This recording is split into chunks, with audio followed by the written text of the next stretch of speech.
Boa noite. É um prazer estar aqui com vocês. Sempre é bom estar perto de gente amiga, como o Márcio, Creuze e de vocês também. E eu sempre gosto de vir aqui porque esse púlpito valoriza pessoas baixas. Né? Quando eu chego numa igreja, eu vejo o púlpito, já começa a dar uma paura em mim, que eu sei que eu vou sumir lá atrás. Porque o pessoal tem coisa de grandeza com os púlpitos, né? Mas aqui o pessoal é humilde, o púlpito é baixo. Se você tem uma Bíblia, abra ela no livro de Gênesis, no capítulo de número 2. Eu vou ler 2 versos da literatura das origens. Eu vou ler o verso 15 e também lerei o verso 16. Mas a minha ideia é, depois que ler esses versos, a partir deles, olhar um pouco para o cenário da criação e depois terminarmos em um lugar do Novo Testamento, tá bom? E o que eu quero falar com você hoje, nessa conferência missionária, quando o Márcio chamou e disse qual é a inquietação do coração dele nesses dias, sobre falar de missões a partir de uma perspectiva menos profissionalizante, me perdoem a palavra, menos terceirizadora, uma perspectiva que não olha o profissional da religião, a saber, gente como eu, como aqueles que precisam fazer tudo sozinhos.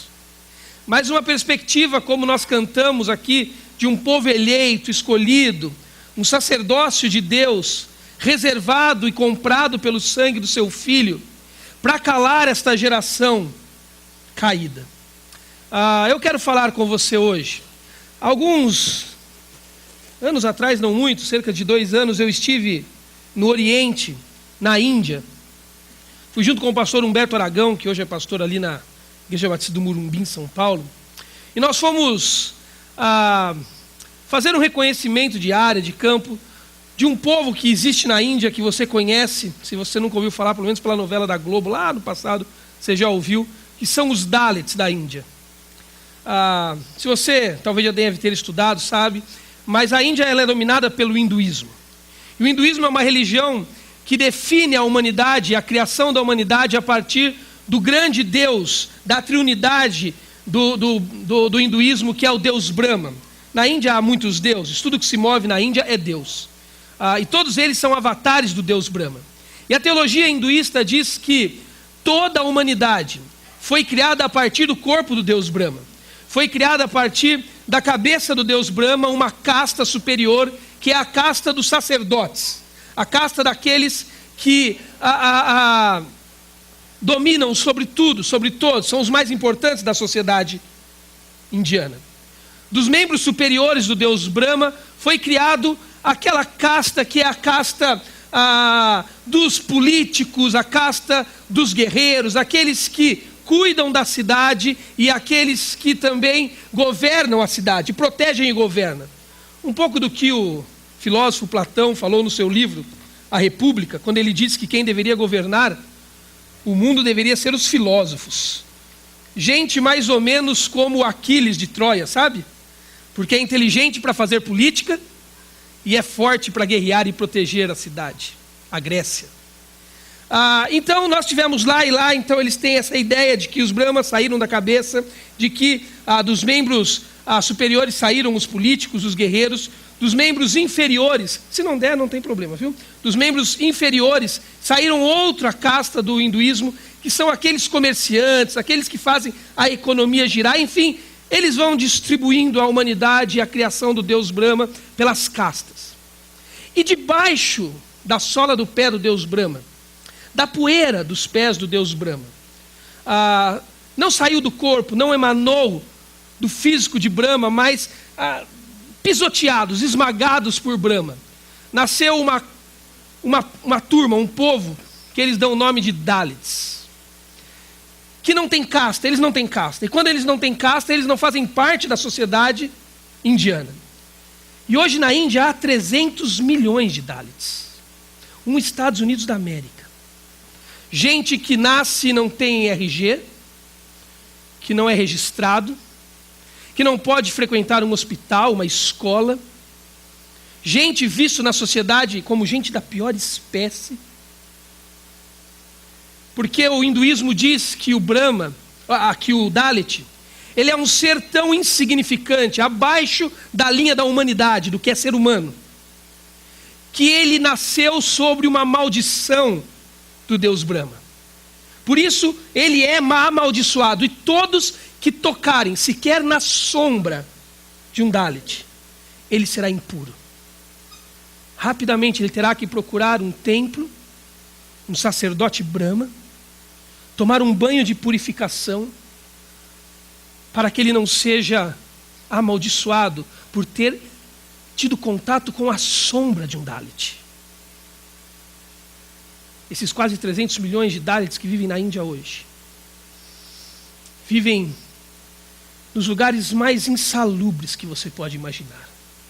Moram em coisas como o que nós conhecemos aqui no Brasil, aquelas manilhas, sabe? Que nós colocamos em esgotos embaixo da terra, que num paizinho como o nosso a gente vive vendo elas se deteriorando por aí numa obra que deveria ter sido feita. Eles moram em lugares assim. Gente relegada. A ONU já reconheceu que os Dalits são a maior matéria-prima da mão de obra escrava do mundo moderno. A escravidão moderna que é escondida. Não é mais uma escravidão como na época da escravatura negreira, mas uma escravidão que toca a cenários como a escravidão doméstica, porque meninas são vendidas constantemente para trabalhar em casas na Europa, na América, às vezes até no Oriente Rico mesmo. Escravidão militar. Ou você acha que essas crianças que pegam em armas em guerras civis de países subdesenvolvidos vêm da onde? Tráfico de órgãos. Porque sempre vai haver em qualquer país do mundo desenvolvido, ou pelo menos que tem pessoas ricas, sempre vai haver no corredor de um hospital alguém pronto para abordar uma pessoa que está chorando, para oferecer ajuda e talvez um órgão de alguma criança em algum lugar deste mundo. Na Índia é muito comum, entre os Dalits, nas vilas Dalits, aonde hoje a missão que o pastor Humberto atua, e fui com ele lá conhecer, nas vilas aonde eles atuam, onde eles levam escola, posto de saúde, aonde eles levam uma igreja, mas é muito comum crianças sumirem diariamente, crianças Dalits. Os pais saem trabalhar, pai e mãe, porque o salário médio de um indiano é $1 dia, e o trabalho mais digno de um Dalit, e o trabalho mais digno de um Dalit é limpar fossas com as mãos. Há vídeos, eu posso te mostrar depois no meu computador, de Dalits limpando fossas, e eles mergulham até a cabeça para desentupir fossas. E você vê isso lá, basta você pegar da estrada, parar em lugares e ver pessoas fazendo isso. Eles voltam para casa com $1 dia, isso dá para comprar pimenta e arroz, que é a comida típica de um pobre na Índia, para alimentar suas crianças. Por vezes eles voltam, elas não estão mais lá. Foram sequestradas, roubadas. Elas não têm documentos, elas são crianças sem origem. Não adianta falar com a polícia, muitas vezes ela está envolvida no processo todo. Os pais já estão tão calejados com o sofrimento que... E essas pessoas são tão malévolas, que por vezes elas não voltam com as crianças mortas. Elas nem matam as crianças, elas não se dão o trabalho de matar. Mas tempos depois, essas crianças aparecem sentadas em algum tronquinho de árvore numa vila dessas, da onde foram tiradas, com um tampão no olho, uma sutura gangrenando em algum lugar, sem uma córnea, sem alguns órgãos, entregues para morrer. Entregues para morrer. Essa é a realidade do povo Dalit. Um tráfico sexual tremendo, porque o Dalit acredita que se ele entregar a sua filha com 7 anos de idade para se tornar uma devadase é uma prostituta cultual, uma criança de 7 anos que é entregue a um templo brahmanim, porque Dalit é sujo e imundo para tudo, menos para a sexualidade. Ela é entregue aos 7 anos em um templo brahmanim para tomar banhos de purificação até os 10 anos de idade. Com 10 anos ela é inserida nos cultos de prostituição. porque o pai acredita que se ele entregar a sua filha para o sacrifício devadase, talvez na próxima geração ela não volte, ele não volte, na próxima encarnação, ele não volte como um Dalit. Essa menina fica lá até uma certa idade, depois ela é totalmente imprópria para o culto, ela então é abandonada, ela sai de lá, o futuro dela, o destino da maioria delas são bordéis na Índia, para continuar sustentando a família pela venda da sexualidade. Essa é a realidade daquele povo. Enfim, eu não posso te contar toda a história, porque é algo muito grande. Mas você pode ir conosco. Todo julho e janeiro, o grupo do DFN, dos Dalits Freedom Network, que é um coletivo de pastores, homens de negócio, políticos, que tem se envolvido com os Dalits na Índia. Todo julho e janeiro, um grupo vai até lá para conhecer essa realidade que nós chamamos da maior realidade, a pior realidade escondida no mundo. Você não ouve isso no jornal, ouve? Ninguém faz manchete sobre isso. Porque sempre nesse mundo da queda que vivemos, aonde a opressão domina, aonde o mal domina, esse tipo de gente sempre vai ter que existir. Então nós sufocamos essas realidades. Mas eu estou falando isso para você, e depois posso te contar mais, porque eu me lembro quando estava na Índia, estávamos numa reunião com vários diretores da missão que são indianos, a missão que funciona lá, que é a Operação Misericórdia, da qual o DFN, Dalit Freedom Network, faz parte. E me lembro que, numa reunião com alguns indianos e vários ocidentais, nós que havíamos ido, cheios de dólares para dar de presente, porque o ocidental adora achar que é mais importante e melhor que todo mundo, né?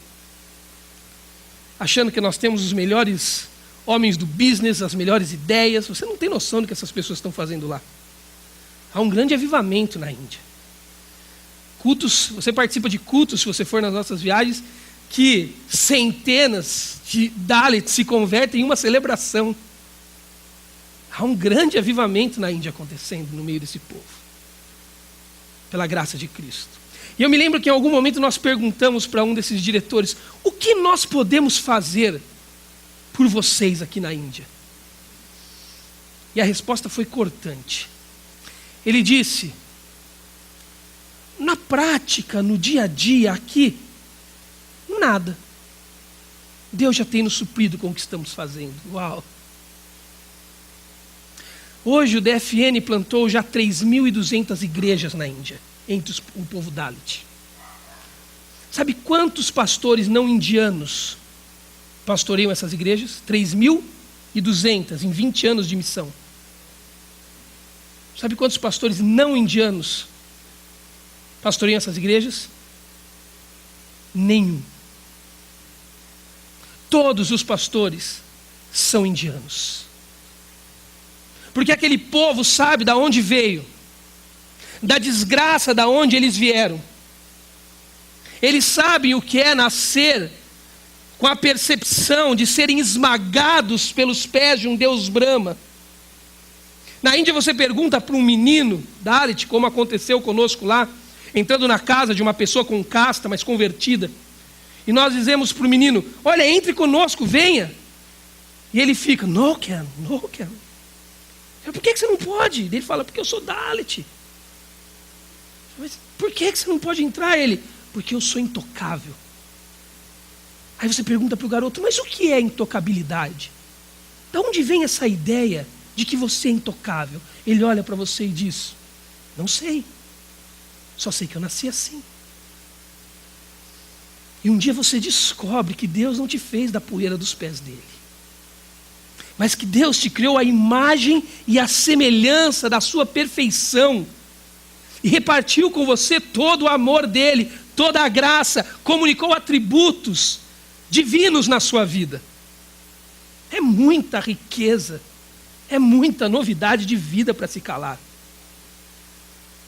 Esses homens e mulheres estão fazendo um barulho naquele lugar onde fomos. Fomos em uma escola, uma das escolas que o DFN cuida, que é menor que esse salão da igreja. Nessa escola, pastor, estudam 200 alunos, 4 séries primárias, 50 alunos em cada série. Eles têm uma taberna de madeira, bem caindo aos pedaços, que dá mais ou menos da onde está a TV ali pendurada até o fim do palco, mais ou menos essa largura. Eles têm um mastro fincado no meio, onde eles colocam um tapume assim e outro assim, para dividir os 4 cantos. E 50 crianças em cada um dos cantos estudam, ao mesmo tempo, com professores diferentes, conteúdos diferentes, sem acústica. Pasmem, eles aprendem, eles são geniais. Sem tablet, sem horinha do sono, sem recreio, sem videoteca e brinquedoteca, sem método de ensino, sem parquinho com grama sintética. Eles aprendem, sabe o que eles viram, indianos? Prêmios Nobéis. O problema é que eles foram erradicados nos Estados Unidos, estudaram em Harvard, e ninguém fica sabendo que eles são indianos. Porque gringo é muito bom de fazer pocket, né? Pega no outro lugar, requenta e vende. E nós entramos nessa escola, um lugar horroroso. Havia uma diretora de casta, não era Dalit, que deixou 2 matrículas do governo para ser missionária, uma indiana, entre o DFN, diretora daquela escola, daqueles 200 alunos, e professora, uma das 4. E eles fizeram um cartazinho assim, tamanho desse púlpito assim, colocaram na porta escrito, "We pray for you", nós estamos orando por vocês. Eu falei, não, esses moleques não podem orar por nós, eles que estão na desgraça. Eu que tenho que orar por você.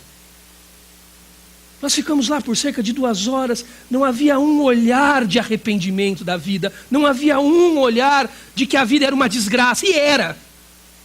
A escola estava sobre um lixão, que antes de sairmos da van, nós recebemos um negocinho que nós colocávamos no nariz, que era um cheiro para nós não vomitarmos. E alguns não conseguiram não vomitar. E eles disseram que estavam orando por nós. Ao final, antes de sairmos, dissemos àquela diretora, você quer dar uma palavra para nós antes de irmos embora, dizer alguma coisa? Ela sentada, uma senhora já no meio de todos os alunos, numa cadeira. Ela disse assim, eu quero agradecer vocês porque vocês vieram aqui, pelas músicas que cantaram, pelas brincadeiras que fizeram, pelo tempo, os abraços que ofereceram. E eu quero dizer para essas crianças, para as minhas crianças, que a maior alegria que temos não é de ter vocês cruzando o Ocidente até o Oriente para nos visitar, mas a maior alegria que eles devem ter, dizendo para as crianças, é que agora, embora distantes geograficamente, distantes economicamente, um dia todos nós habitaremos o mesmo céu. Aquela mulher acabou com a minha vida aquele dia. Porque quem sabe de onde veio, sobre quanta riqueza foi colocada a sua vida, não pode se calar. E eu quero hoje, em poucos minutos, ajudar você à percepção de que a vida, não deu, né? Que a implicação da vida, ela é fazer cultura no mundo. A implicação de ser discípulo de Jesus Cristo é fazer cultura na realidade. Olha comigo, Gênesis capítulo 2, verso 15 e 16, e daqui a pouco eu vou tentar te explicar o que significa para mim fazer cultura.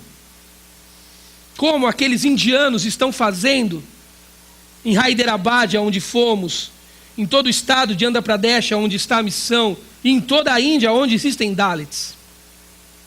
Diz assim o verso 15, o Senhor Deus colocou o homem no jardim do Éden, para cuidar do jardim e cultivá-lo. Esta é a palavra cultura.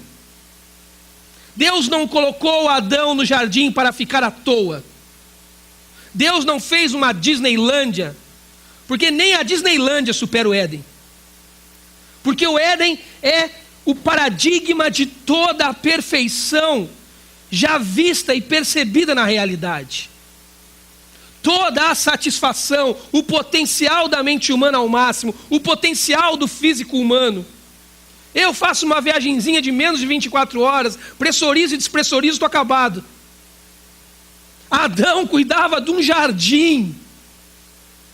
O maior paradigma de perfeição da história estava aqui. Adão não estava à toa lá. Eu não sei qual era a agenda específica de Adão. Eu não sei se ele penteava macaco, se ele podava a grama. Eu não sei se ele jogava cloro no rio para limpar. Eu não sei. Mas Adão cultivava esse lugar. A primeira coisa que nós aprendemos, quando lemos a narrativa edêmica, a narrativa do Gênesis, é que Deus constrói uma humanidade e faz essa humanidade em uma comunidade, como eu, minha esposa juntos, vocês como igreja juntos, comunidades familiares, comunidades eclesiásticas. Deus é um Deus de construções comunitárias. E Ele faz essas comunidades com uma intencionalidade. E a intencionalidade de Deus na história é fazer cultura. Cultivar o mundo. Cuidar do mundo. Lidar com ele. Se você volta um pouco a sua Bíblia, nos famosos versos 27 e 28 do capítulo 1, você descobre que Deus faz esse homem e essa mulher à sua imagem. E Ele abençoa este homem e essa mulher feitos à imagem de Deus. E Ele diz duas coisas. Primeiro, vocês vão ser férteis, vocês vão multiplicar. Deus desenvolve aqui no Éden o primeiro advento de Fordismo e Taylorismo na história. Ele cria uma linha de produção. Ele faz um casal perfeito, um protótipo perfeito e sem falhas, e pede para que este casal multiplique imagem perfeita no mundo, para que o mundo conheça quem Deus é, na sua totalidade. Sempre foi a agenda de Deus esta. Não deu certo no Éden, porque o pecado entrou, não por culpa de Deus. Mas é o mesmo chamado que Ele dá a Abraão em Gênesis 12. Abraão, eu vou fazer de você uma grande nação, filho, e você vai espalhar a minha glória. Foi isso que Israel não entendeu. Deus criou a nação de Israel em Gênesis 12 para que elas tivessem os olhos em Gênesis 11, nas nações, em Babel. Mas Israel acreditou que a bênção é para ele. Mas a bênção nunca foi para Israel, foi de Israel para as nações. Foi dos discípulos para os povos. A Bíblia é isso. A Bíblia é a história de um povo que precisa nascer para que o menino bebê venha. Porque para o menino bebê chegar é necessário um CEP, uma geografia, um povo. Mas quando o menino bebê chega, a ordem já não é mais para o povo do menino bebê. A ordem é que ele vá para os povos, judeus e gentios. Deus coloca Adão e Eva no jardim e diz para eles: Adão e Eva, eu coloquei em vocês a minha imagem e ela é perfeita. Multipliquem ela. E sabe como vocês farão isso? A partir da segunda ordem que eu estou dando a vocês. Vocês vão dominar sobre a realidade criada. Vocês vão subjugar a terra. Vão dominar sobre peixes, sobre aves do céu, sobre todos os animais que se movem rente ao chão. Eva, Adão, eu fiz um paraíso para vocês. E eu vou dar a vocês o privilégio de serem vice-regentes desse mundo. Eu vou dar a vocês um mandado cultural. Vocês vão fazer cultura na realidade, no mundo que eu criei. Um mundo perfeito, de cultura plena, perfeita. Um mundo onde não falta nada. Essa é a dinâmica do Éden. Um lugar que antes sem forma e vazia. Agora tem ordem e na ordem há habitação. Não é mais vazio. Essa habitação é fauna, flora, tem uma bios humana, uma biologia. Essa biologia é representada por Adão e Eva, o casal da humanidade, o primeiro. Este casal é a obra-prima, a coroa da criação. Eles se tornam vice-regentes de Deus na história e no jardim. Tem um mandato de Deus para cultivar o jardim. E agora Deus olha para eles e diz: cuidem e cultivem do jardim. Façam cultura neste lugar. Deixa eu te explicar o que é fazer cultura. A palavra cultura é a palavra latina colere. Se você pegar as palavras que tem essa expressão na nossa língua, você vai ver que elas todas têm o mesmo significado para diferentes realidades da criação. Se você pegar palavras, por exemplo, como agricultura, floricultura, piscicultura, cultivo das flores, cultivo da terra, cultivo dos peixes, cuidado com os peixes. Todas elas têm o que em comum? Floricultura, agricultura, piscicultura. O que todas têm em comum? Cultura. Porque todas as vezes que nós precisamos falar do cuidado com a criação, nós precisamos dominar essa atividade com a expressão da cultura. Porque cultura, basicamente, significa transformar a natureza. Cultura significa transformar a natureza. Cultura significa acessar uma natureza que Deus fez. Porque natureza é aquilo que Deus te dá. Cultura é aquilo que você faz com a natureza que Deus te deu. A Bíblia é clara em nos ensinar no Gênesis que somente Deus é um Deus criador. Nós não podemos acrescentar e não podemos retirar da criação de Deus. Nem Satanás pode. Por isso que Satanás, embaixo daquela árvore em Gênesis 3, ele só confundiu, maquiou a criação de Deus de um jeito que atraísse Adão e Eva. Satanás é tão não criativo, porque não tem poder para criar, que até o disfarce dele é sem criatividade. Porque o que ele ofereceu para Adão e Eva, lá naquela árvore, poder, prazer, posse e popularidade, é a mesma coisa que 7.000 anos depois, ele continua nos oferecendo. E sabe o que é o pior? A gente cai. Porque natureza é isso que está aqui fora. É o que nós temos e nós acessamos. E isso nós não podemos colocar e nem retirar, porque natureza é o que Deus nos dá. Cultura é o que fazemos com ela.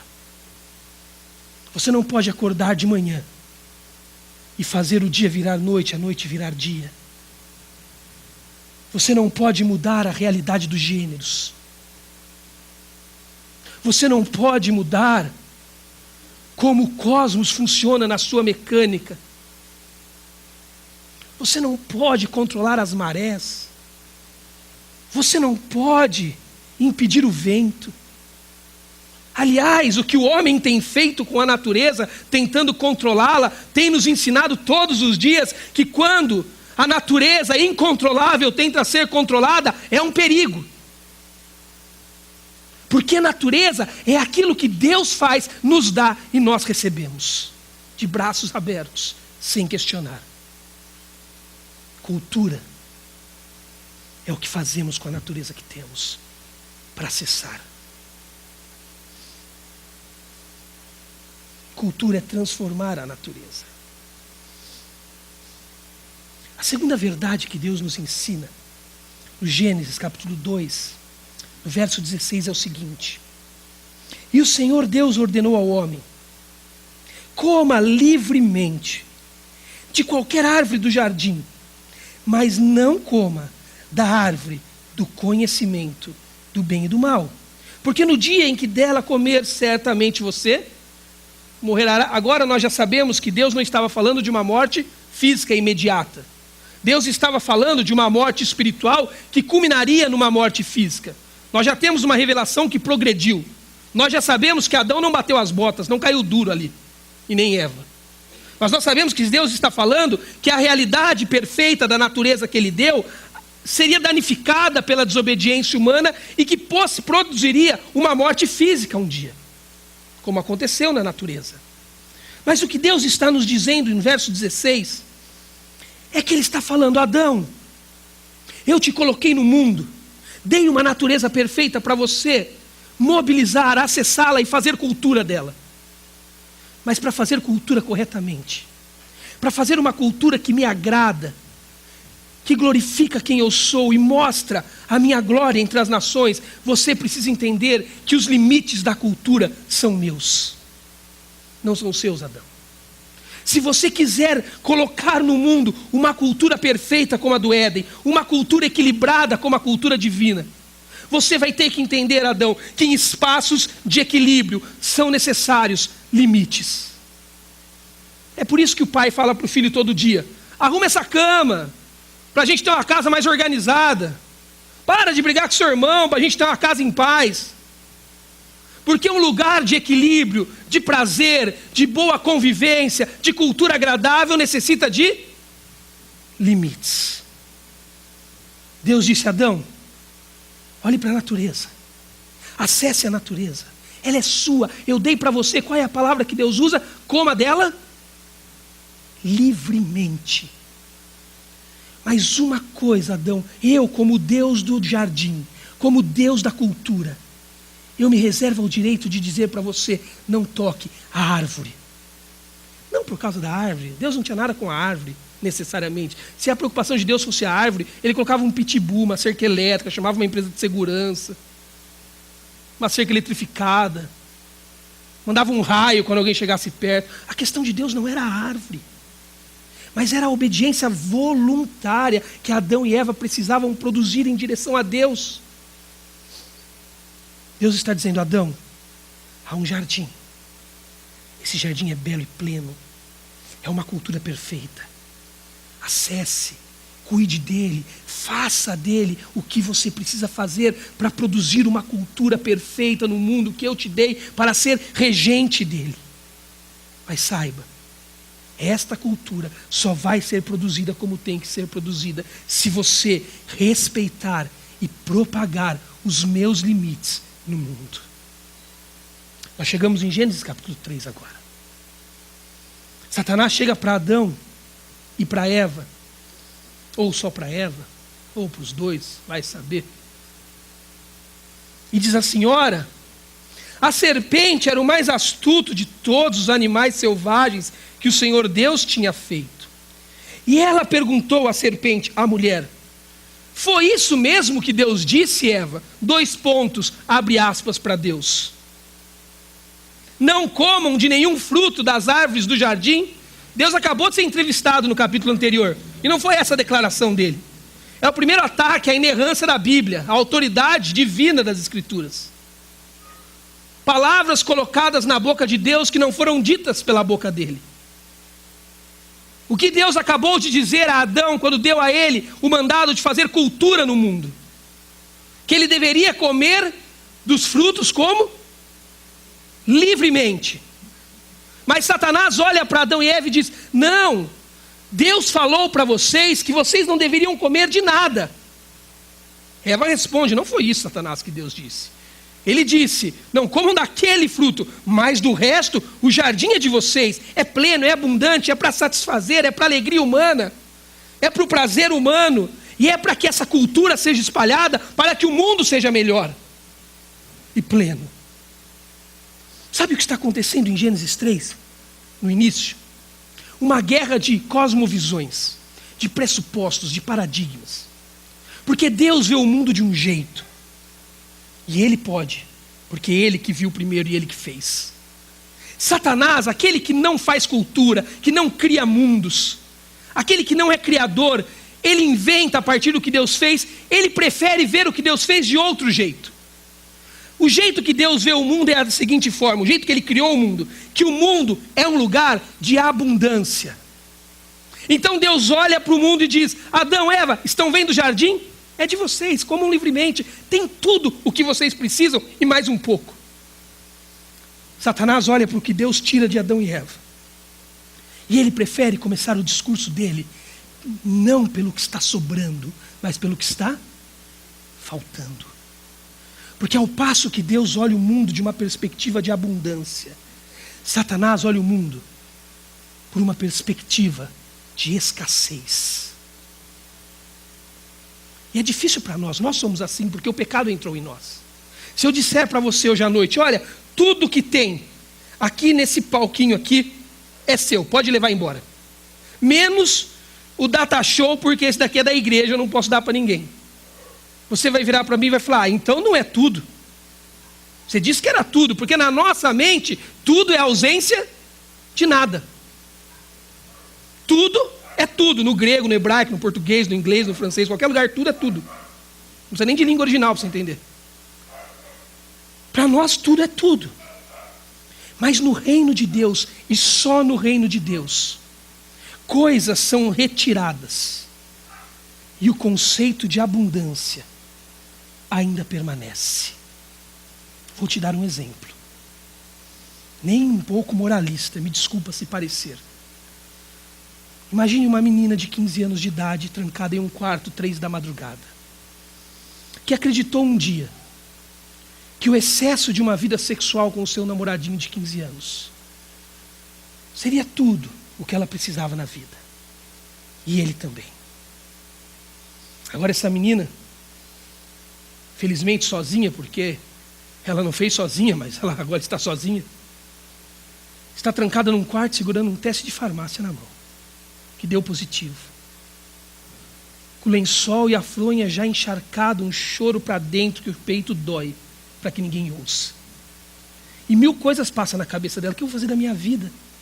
Como eu vou terminar o colégio, a faculdade que eu sonhava, e aquele menino que usa boné e não tira nem nota na escola? Como que ele vai assumir o meu filho, o nosso filho? Sabe o que aquela menina, com o que aquela menina está se encontrando? Com uma verdade universal, que mais cedo ou mais tarde todos nós vamos dar de cara com ela. De que no reino de Deus, coisas são tiradas e a abundância ainda permanece. Só quando nós vivemos isso é que nós entendemos. Deus colocou Adão e Eva no jardim, deu uma natureza perfeita, deu acesso a eles, disse: vocês cuidam dela, a humanidade vai reger a natureza para mim, mobilizem ela, transformem ela para a minha glória em uma cultura divina na terra. Mas o homem, a comunidade de Deus no mundo, a igreja, as famílias, elas decidiram roubar da natureza o fruto e parar de fazer cultura. É isso que Adão e Eva estão fazendo no capítulo 3. Eles vão até os limites de Deus, os limites impostos por Deus na natureza, os limites que possibilitam equilíbrio e uma boa cultura, e dizem: não, nós queremos ir além. Nós queremos trair o conceito de abundância, nós queremos acreditar no conceito de escassez de Satanás, nós queremos atravessar o limite permitido. Nós queremos o fruto. E quando o fruto é tirado daquela árvore, de novo, não o fruto, não é a questão, mas a obediência. A obediência que é precedida por uma dúvida de que Deus é o melhor, de que as intenções de Deus são plenas, de que o jardim como é, já basta. Quando o fruto é retirado, o mundo volta a ser um mundo caótico, uma cultura doente, uma cultura que já não mais reflete a imagem do Deus que fez a natureza, mas agora é uma cultura que reflete a imagem do casal da humanidade que interferiu no mundo, na natureza, além dos paradigmas e dos limites de Deus. No Gênesis 3, o mundo começa a experimentar uma cultura que não é mais divina, que não reflete mais a Deus. Uma cultura que vai além dos limites que produzem equilíbrio. Uma cultura doente, chamada pecado. Sabe o que é o pecado? É por isso que nós temos tanta dificuldade de lidar com o conceito de pecado. Porque pecado não é comportamento errado. Pecado nem sequer é aquele conceito básico da teologia que nós usamos, que pecado é errar o alvo.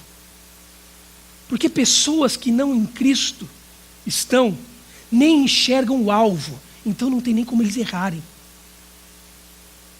Pessoas que não conhecem a Cristo, não sabem nem aonde o alvo está, então não dá nem para tentar atirar nele e errar. Pecado não tem nada a ver com comportamento, com o que você fez ou deixou de fazer. Pecado tem a ver com o mau uso da liberdade que você ganhou de Deus para fazer cultura no mundo. Pecado, vou repetir, é o mau uso da liberdade que Adão e Eva fez de fazer cultura no mundo. Uma natureza perfeita, um homem perfeito, Este homem, vice-regente da terra, pode acessar toda a natureza que Deus deu, transformá-la em glória para Deus, reproduzindo a imagem dele no mundo. Ele tem liberdade. Deus não trancou a árvore num lugar escondido. A árvore está ali, ele pode fazer o que quiser, até pegar o fruto se ele quiser. Mas ele precisa entender que o mundo bom é o mundo onde a cultura de Deus impera, e que a missão dele neste mundo é fazer a cultura de Deus no mundo. Ele está livre. E diante da liberdade, Adão e Eva fazem um mau uso dela. E não fazem mais a cultura de Deus. E fazem uma cultura humana. Uma cultura de pecado. Quem expressou isso corretamente, de um jeito muito legal, foi um teórico do início da Idade Medieval, chamado Santo Agostinho. Santo Agostinho falou sobre a questão da teodiceia, o problema do bem com o mal. E um exemplo que Santo Agostinho dá, genial, é o que ele chamava de o buraco na cerca, quando ele quer explicar o que é mal. Sabe o que Agostinho diz? Agostinho fala: imagine uma cerca de arame enfarpado. Imaginou? Agora imagine um buraco na cerca. Imaginou? Tem cerca? Tem buraco? Porque eu mandei você imaginar. Então tem. Se o buraco está lá, então vai lá, tira o buraco e põe no chão. Tira o buraco da cerca e põe ele no chão. Separa ele da cerca. Dá para fazer? Mas você diz que o buraco está lá. O que está é. O que é pode ser separado como essência. Por que o buraco não pode ser dividido da cerca, uma vez que ele é? Sabe por quê? Porque o buraco não é. O buraco somente é o defeito da cerca. A descontinuidade. Sabe o que é pecado? Pecado é o defeito da vocação para a qual você foi feito. Você foi feito para, regendo a terra em nome de Deus, fazer cultura expressando a imagem perfeita dele no mundo. Toda vez que você, filho de Deus, filha de Deus, tal qual Adão e Eva fizeram, ultrapassam os limites do equilíbrio divino e fazem uma cultura humana e pessoal e não uma cultura divina, vocês estão fazendo mau uso da liberdade que Deus deu para vocês. Sabe qual é a grande tensão, indo para o final? É o que acontece a partir do verso de número 8. Olha o que diz o verso 8 do capítulo 3. Adão agora tem um problema. Vamos recapitular. Deus fez um jardim, colocou esse jardim perfeito nas mãos de Adão. Disse para Adão: acesse, é seu, você tem liberdade até para fazer o que eu não deixo. Você é livre, Adão, você não é um prisioneiro. Mas mobilize essa natureza e transforme ela para a minha glória e desenvolva a minha cultura no mundo. Adão foi. Adão ultrapassou o limite, fez mau uso da liberdade, roubou o fruto que colocou o mundo num caos, roubou o fruto que não fez mais cultura de Deus e fez cultura própria. Agora Adão tem um problema. Adão já não vive mais no mundo que ele vivia. Adão já não vive mais a cultura divina, agora ele vive uma cultura própria, pessoal. E agora Adão tem que achar um lugar para viver, um lugar para estar, um espaço para pisar, aonde ele possa lidar com essa nova realidade que as mãos dele e as mãos de Eva produziram. E no verso 8 diz assim: ouvindo o homem e sua mulher os passos do Senhor Deus, que andava pelo jardim, quando soprava a brisa do dia, esconderam-se da presença do Senhor entre as árvores. O texto diz que Deus vinha com Adão no jardim na brisa do dia, na viração do dia. Sempre, era uma rotina divina. Adão pecou, o que Deus fez? Continuou cumprindo a agenda, o protocolo. Porque Deus não tem problema, Deus não está num divã, Deus não procurou um psicólogo, Deus não fez nada de errado. O problema está em Adão, não em Deus. Deus vinha, continuou vindo. Chegou lá, o homem estava diferente. O homem que antes olhava para sua mulher e estavam nus e não se envergonhavam, porque eles estavam dentro de um equilíbrio, aonde respeitavam limites, agora ultrapassando o limite, verso de número 7, 8, 9, 10 em diante, eles se olham e eles estão nus como antes, mas agora eles sentem vergonha. Porque agora Adão acusa Eva, Eva acusa Adão, Satanás acusa todo mundo, porque agora a visão de Adão para Eva não é mais a visão de Deus, de Eva para Adão não é mais a visão de Deus, porque agora a cultura de Deus não impera mais no jardim, mas é a cultura do homem, do pecado, do mau uso da liberdade. Quando Adão viu isso, ele foi para trás da árvore. O Senhor perguntou: onde você está, Adão? Deus tem um senso de humor tremendo. Porque até o Superman tem visão de raio-x. Deus não ia saber que Adão estava atrás da árvore? Claro que sabia. Mas Deus quer ouvir. E Adão responde: Deus, é que eu estava por aqui como sempre. Aí eu ouvi os seus passos. O Senhor vinha se aproximando. E sabe, eu estava nu. Eu fiquei com medo e me escondi. No ambiente do desequilíbrio, onde os limites foram ultrapassados, a nudez dá medo. E que sentimento é esse? Que surge no jardim que até ontem não tinha? Medo. Tem um negócio novo no jardim acontecendo que não estava acontecendo. Uma cultura nova. Tem cultura diferente a partir do verso 8 aqui. Agora há uma emoção transformada numa expressão que a Bíblia denomina de medo e que você conhece muito bem. Cultura humana. Cultura humana. Cultura que põe a gente deprimido diante de um exame, de uma morte, de uma tragédia, de um desemprego. Porque nós vivemos culturas pós-queda. E ele foi para trás da árvore. Deus disse: você comeu do fruto que eu disse para você não comer? Ele falou: não, foi a mulher que o Senhor me deu. Eu falei que não era para pôr ela aqui, estava tudo certo até então. Você comeu, Eva? Foi Satanás. E então começa um jogo de empurra, porque quando a cultura não é de Deus, a gente precisa fazer que ela seja do outro quando ela não é boa. Sabe o que está acontecendo aqui? O pecado trouxe uma realidade para Adão, e esse é o meu ponto, que eu e você somos reféns dela até hoje. O que eu gosto de chamar do mundo atrás da árvore. Lembra? Adão precisava achar um espaço onde nessa nova cultura que não era divina ele pudesse habitar sem medo. Ele vai para onde? Para trás de uma árvore. Sabe por quê? Porque o pecado traz uma consciência para nós. Escutem o que eu vou dizer. O pecado traz uma consciência de que existe algum lugar no mundo, nas minhas esferas de atuação, aonde eu posso estar localizado, que Deus fique do lado de fora. Uau! Olha o que o pecado fez conosco.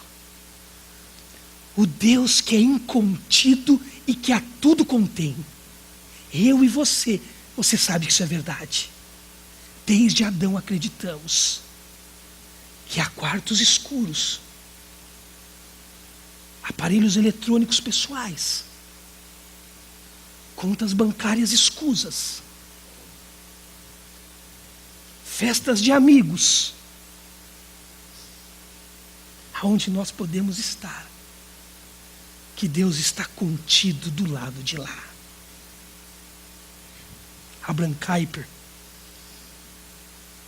um crente que foi político na Holanda, disse certa vez: não há um único centímetro quadrado em todos os domínios da existência sobre os quais Cristo, que é soberano sobre tudo, não clame: é meu. Não há um lugar que você possa se esconder.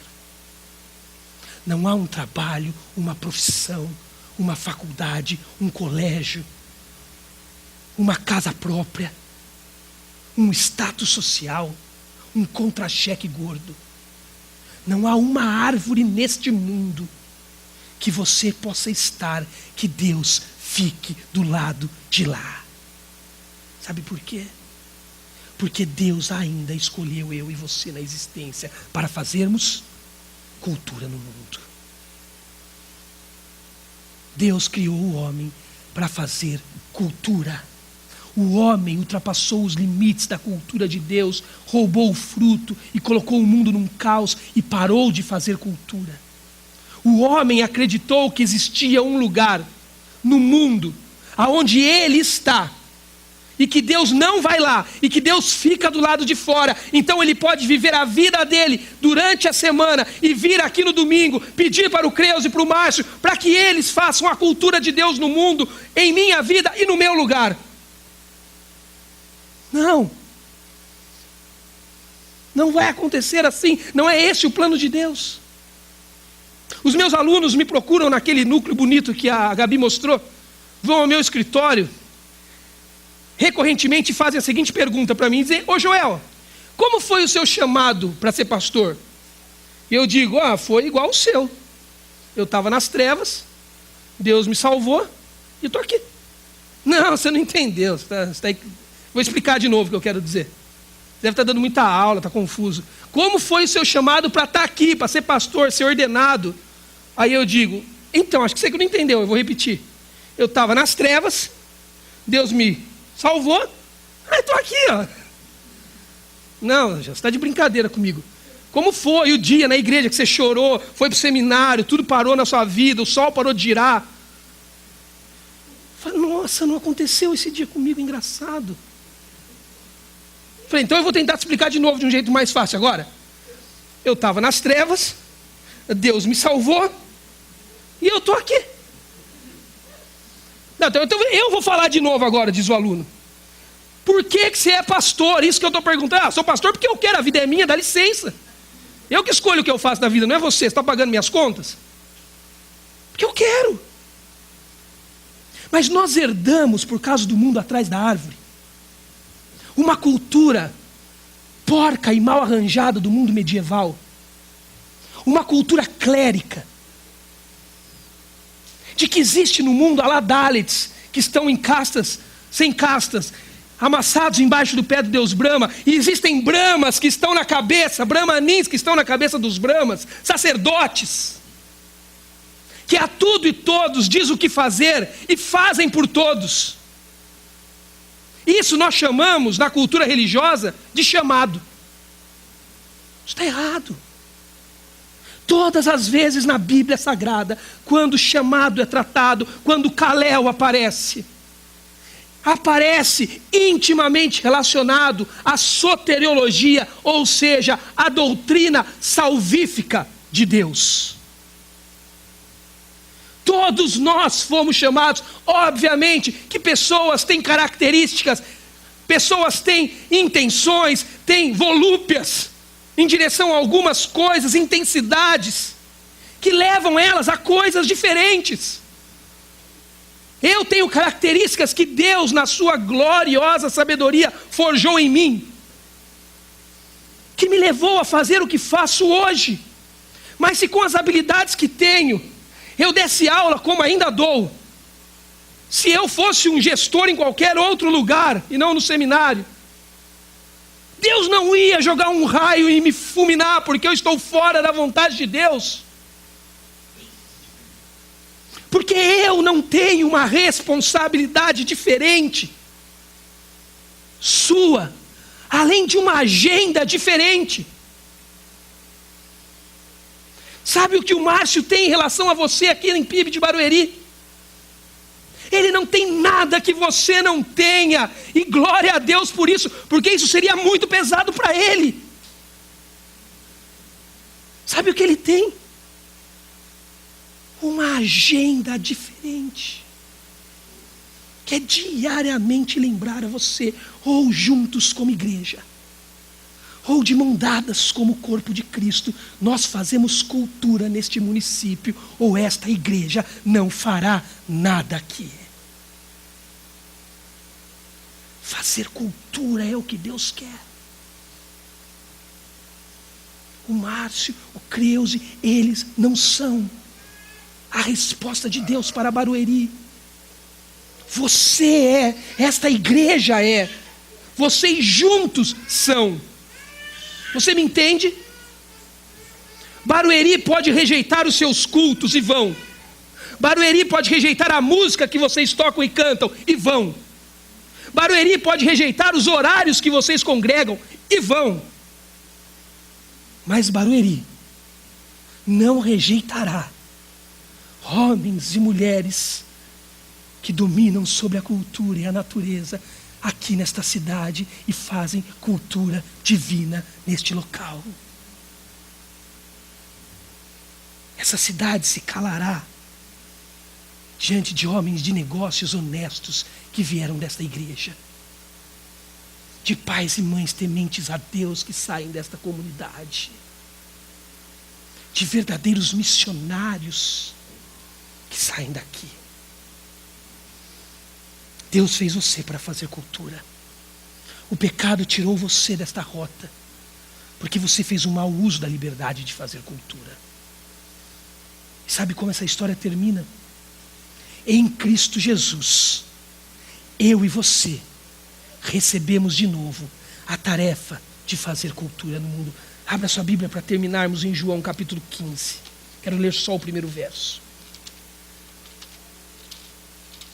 Há um grande problema no Gênesis, tremendo problema. Porque agora Adão pecou. Deus olha para Adão e diz: filho, você tem que ir embora do jardim. Você não pode mais ficar neste lugar. Vai embora.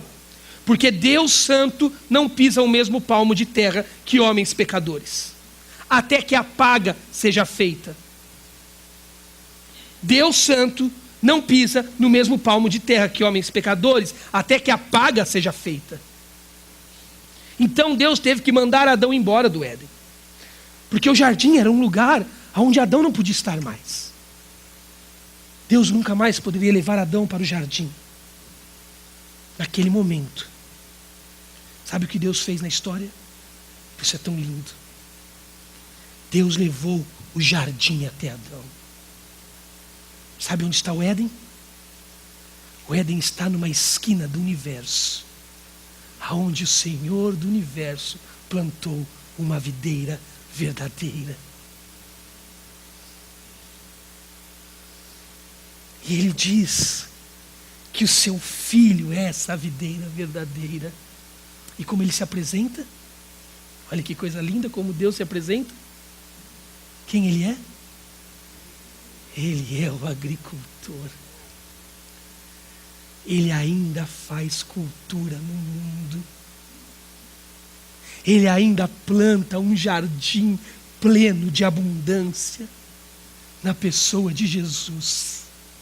Ele devolve em Cristo, ele rasga a história em uma saga de amor e planta no mundo o seu Filho, repartindo as mais perfeitas imagem dele, acessível de novo.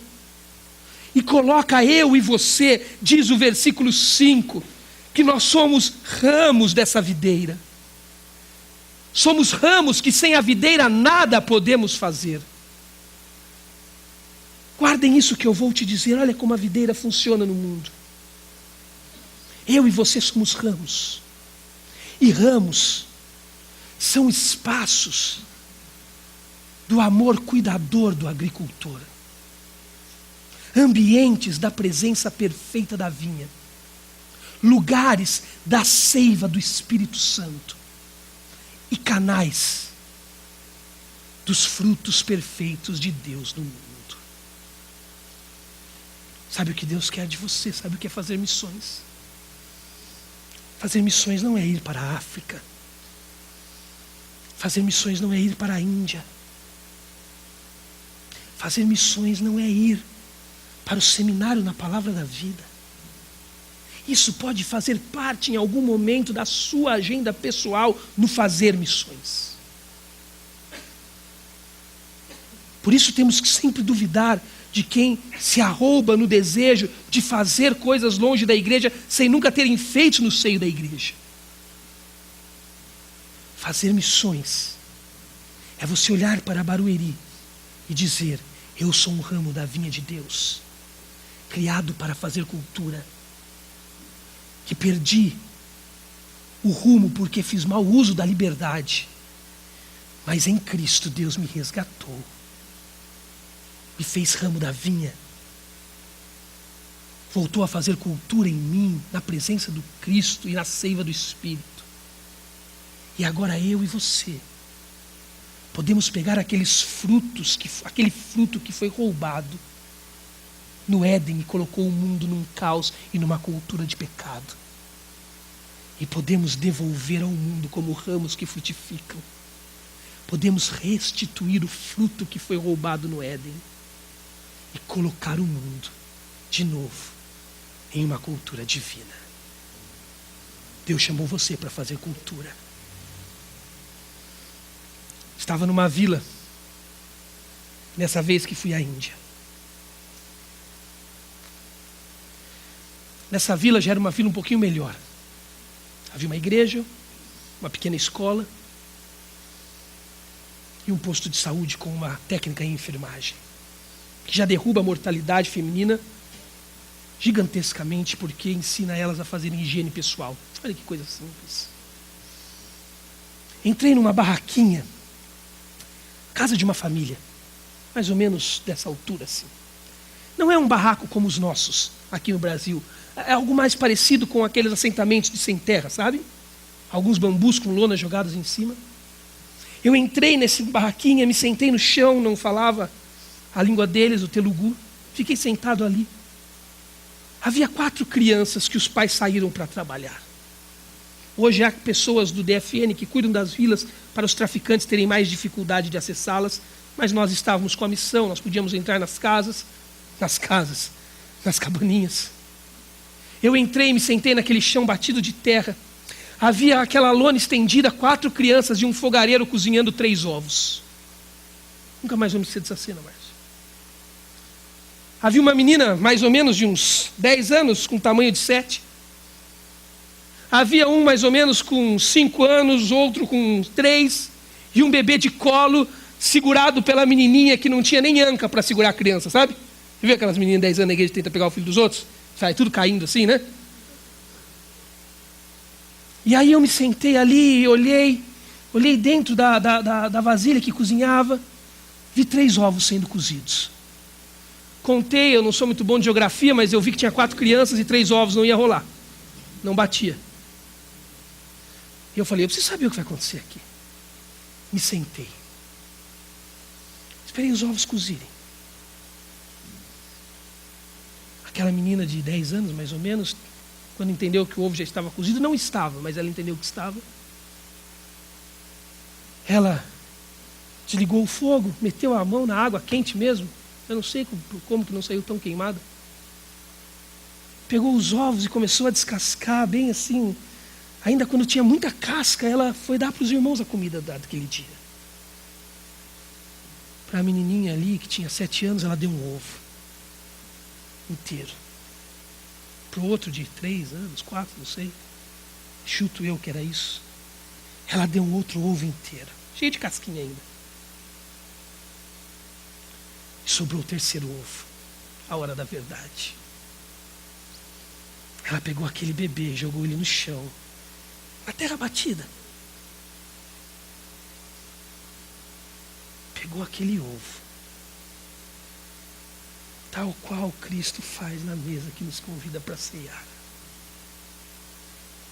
Eu me lembro dessa cena, com as 2 mãos, ela triturou aquele ovo que foi se partindo e caindo pelo chão. Comeu metade.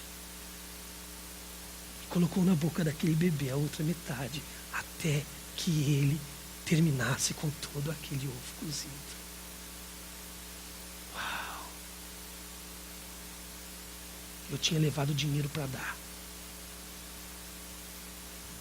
Recursos intelectuais para oferecer.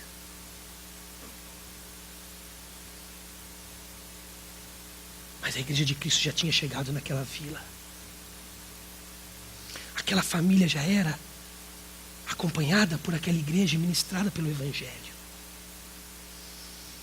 Sentado naquele chão batido, com aquela lona batendo na minha cabeça. E olha que eu nem alto sou. O Senhor falou comigo naquele lugar, como nunca falou antes. Ele me disse: Joel,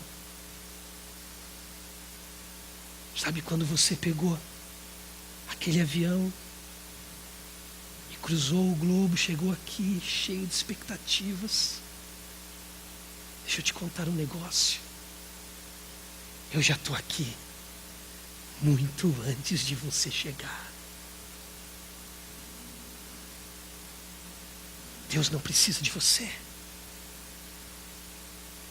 Deus está fazendo cultura no mundo, Ele ainda é o agricultor. Mas Ele deu o privilégio de sentarmos em uma cabana qualquer, em um chão batido, e presenciarmos e participarmos das grandes coisas que Ele tem feito no mundo. Olhe para Barueri. Não olhe para os pastores. Não olhe para os cultos. Use isso apenas como ferramentas, facilitadores. Olhe para Barueri pelos olhos de Cristo. Invada esta cidade fazendo a cultura de Deus na história. Feche os seus olhos, vamos orar a Deus.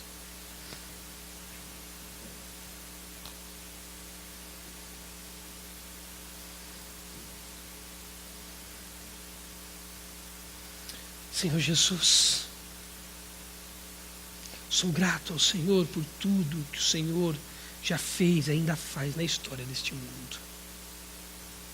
Sou grato ao Senhor porque o Senhor não precisa de mim. Mas também sou grato ao Senhor porque o Senhor, desde a criação, assim como fez com Adão e com Eva, escolheu me deixar participar de tão grande manifestação de obra. Oh Deus, coloca nesta comunidade aqui em Barueri uma consciência correta de que nós somos protagonistas desta obra que o Senhor pediu para o seu corpo fazer. Tira de nós, Deus, qualquer visão errada que é religiosa, que é terceirizadora, e coloca em nós, Deus, uma consciência tal qual aqueles meus irmãos na Índia e tantos outros nesse mundo têm tido, de que o Senhor nos ajuntou como igreja neste Brasil, que o Senhor ajuntou esta comunidade neste bairro,